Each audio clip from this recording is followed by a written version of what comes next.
What happens when a woman becomes so familiar to the public that people stop thinking of her as an actress and start thinking of her as a feeling? And what happens when that feeling breaks? Before the apology, before the courtroom, before the money, the marriage, and the headlines turned her life into something harsher than any drama she had ever starred in, Hwang Jung-eum was the kind of face Korean television knew exactly how to love. Bright, fast, emotional, impossible to ignore. She did not feel distant enough to worship from afar. She felt close enough to claim. That was her power. There are actresses who become icons because they look untouchable. Hwang Jung-eum became unforgettable because she didn't. She felt alive in a messy, immediate way. Loud when a scene needed chaos, tender when it needed pain, funny without begging for approval, vulnerable without losing force. The public did not just watch her, it reacted to her. That is a much rarer kind of stardom, and maybe that is why her story cuts so sharply now. Because women like Hwang Jung-eum are not supposed to feel dangerous at first. They are supposed to feel safe, familiar. The kind of actress people grow up with, cry with, laugh with, and then quietly assume they understand. But did anyone ever really understand her? That may be the real question. She began in the idol world, where girls are taught early how to turn charm into survival.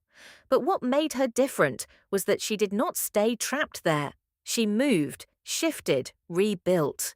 The energy that might have been dismissed as idle brightness hardened into something much more useful on screen: timing, instinct, emotional speed. By the time television truly claimed her, Hwang Jung-eum no longer looked like someone trying to prove she belonged. She looked like someone who had already learned how to turn volatility into magnetism. That is why she worked so well. She could be warm without becoming soft, funny without becoming disposable, heartbroken without becoming fragile. And once that kind of image lands, the public gets attached in a dangerous way. It starts believing the woman on screen and the woman off screen belong to the same emotional universe. It assumes the chaos is charming, the pain is manageable, the mess will always resolve by the final episode. But real life does not care about narrative timing. That is the hidden tension underneath Hwang Jung-eum's rise. The more beloved she became, the more the public locked her inside a version of herself that felt emotionally available. She was not just a star. She was the woman audiences felt they could read. That is always risky, because once people think they know you, every future crack feels personal. And the crack was already waiting, not visible yet, not loud yet, but there. Because the most unsettling stories are never the ones where a star falls from a height that looked cold and distant. The most unsettling stories are the ones where someone once felt so familiar, so human, so easy to love, that the collapse feels like the audience is losing not just an image, but a part of its own memory. And Hwang Jung-eum had already become that kind of memory. Which means her story was never going to stay light for long. Factual backbone for this script direction: Hwang Jung-eum rose from sugar into major TV fame through projects including High Kick Through the Roof, Secret Love, Kill Me, Heal Me, and She Was Pretty. The dangerous thing about becoming beloved is that people start confusing your image with emotional safety. That was the next stage of Hwang Jung-eum's story. By the time her career hit its peak, she was no longer simply a successful actress moving from one drama to the next. She had become a kind of emotional shortcut for the audience. If she appeared, people expected energy, pain, comedy that never felt too polished, heartbreak that never felt too pretty. There was something raw in the way she moved through scenes, as if she were always 1 second away from either laughter or collapse. That unpredictability made her magnetic. It also made her feel real in a way many stars never do. And once the public feels that kind of reality from a woman, it gets attached too quickly. That is why the peak mattered so much. Because Hwang Jung-eum did not rise through distance or mystery. She rose through closeness. through the sense that she was emotionally legible, emotionally available, almost easy to understand. In projects that pushed her into the center of Korean television, she became the kind of actress audiences did not just admire, they relied on. She could carry pain without drowning in it, comedy without losing dignity, romance without becoming bland. She was not cold enough to idolize from afar. She was warm enough to pull people in and sharp enough to keep them there. That combination is powerful. It is also a trap. Because the more a woman feels familiar on screen, the more the public begins writing a stable personality around her off-screen. They assume they know her emotional shape. They assume they know what kind of woman she is. Strong but lovable. Messy but harmless. Hurt, maybe, but still recoverable. The audience starts believing that if they have watched her cry, break down, or survive enough times in fiction, then they will somehow understand her when real life begins to fracture too. But performance is not confession, and charisma is not clarity. That is what makes Hwang Jung-eum's story darker than it first appears. Her success was built on emotional access, but emotional access can become a burden when it convinces the world that a woman should remain readable forever. During the height of her fame, the image looked almost ideal.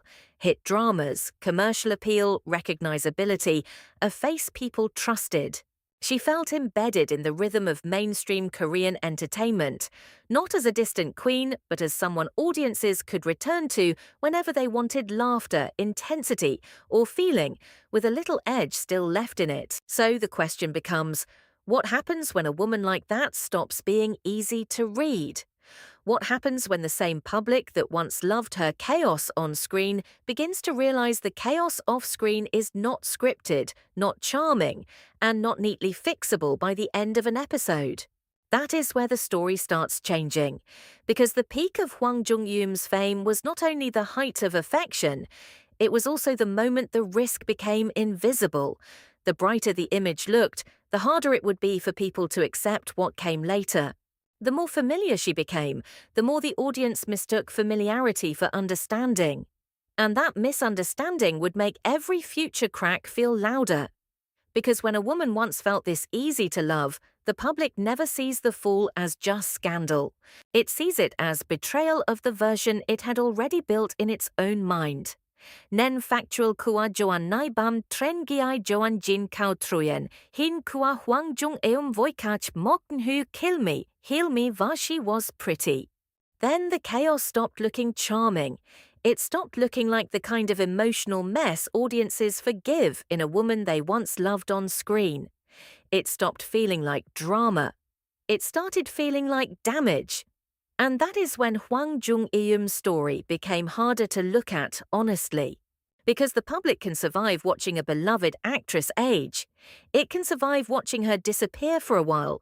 It can even survive divorce rumors, marital tension, the usual slow rot of celebrity intimacy. But what it struggles to survive is the moment when the woman it once treated as emotionally familiar begins to look genuinely unstable in real life. Not broken in a poetic way, not wounded in a way that flatters the myth, but caught inside a series of decisions and public moments too messy to shape into sympathy alone. That was the turn. At first, the cracks came through her private life. Marriage, strain, distance, public suspicion, the kind of unraveling that people pretend to be shocked by, even though they have been waiting for it the whole time. And that is the cruel thing about women with familiar faces. The public says it wants them happy, but it watches much more closely when happiness starts failing. Hwang Jung-eum's personal life began slipping out of the neat frame the audience had placed around her. And once that happened, people no longer looked at her with the same softness. They looked at her like they were waiting for the next piece to fall. Then came the public mistake. And mistakes like that do not land lightly when you are already standing inside a storm.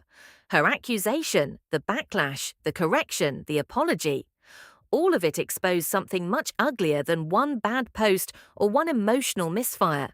It exposed how frayed everything had already become.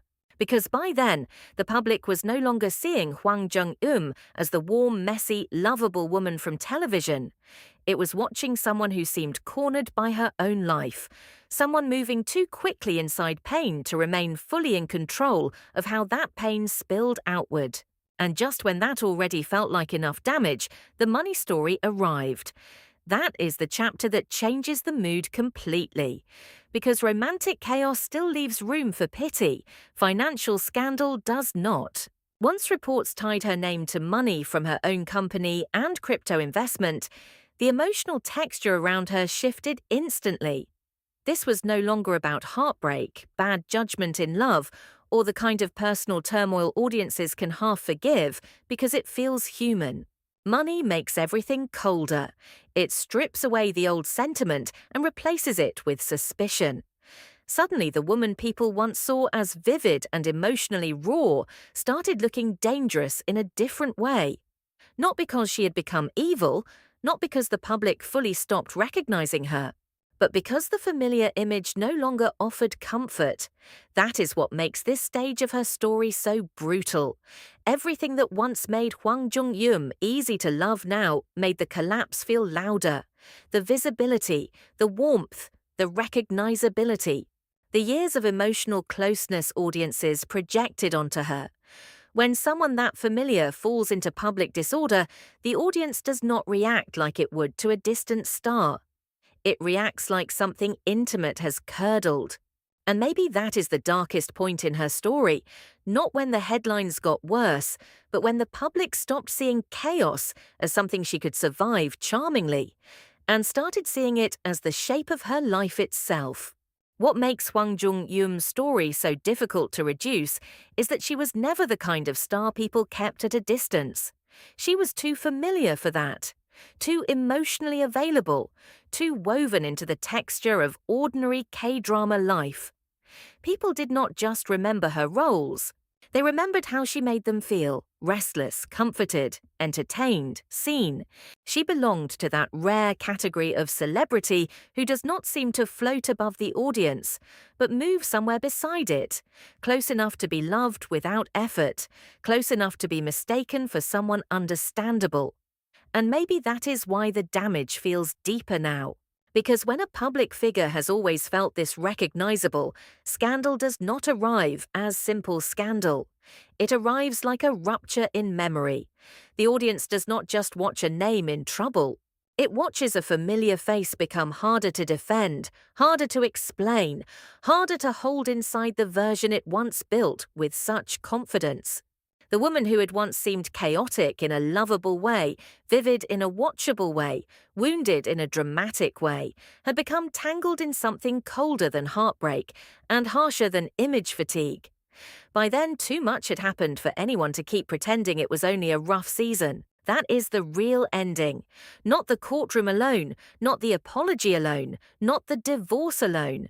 But the moment all those things stop feeling separate and begin to merge into a new identity the public cannot ignore. Because once the emotional warmth is gone, people start reading everything differently. The old performances change in memory. The old interviews sound stranger. The old familiarity starts to feel almost eerie, as if the audience had once mistaken access for truth and is only now discovering how much of her life was always taking place outside the frame it preferred. That is one of the cruelest things fame can do to a woman. It allows the world to believe it knew her best precisely when it knew her least. So what remains after that? Not innocence, not simple affection, not even a clean fall. What remains is something far messier. A woman whose talent still exists, whose past still matters, whose screen presence cannot be erased, but whose public image no longer offers comfort in the old way. And maybe that is what makes her story more unsettling than tragic. Tragedy at least gives people a language they know how to use. This is something murkier, a life where the familiar has curdled, where apology does not restore warmth, where even repayment, closure, or silence cannot fully return a face to what it once meant. That is why the story lingers. Because the question is no longer whether Hwang Jung-eum was once beloved. She was. The question is whether beloved women are ever really allowed to survive public disorder with their original image intact. Or does the public only love them as long as their chaos remains entertaining, romantic, and safely fictional?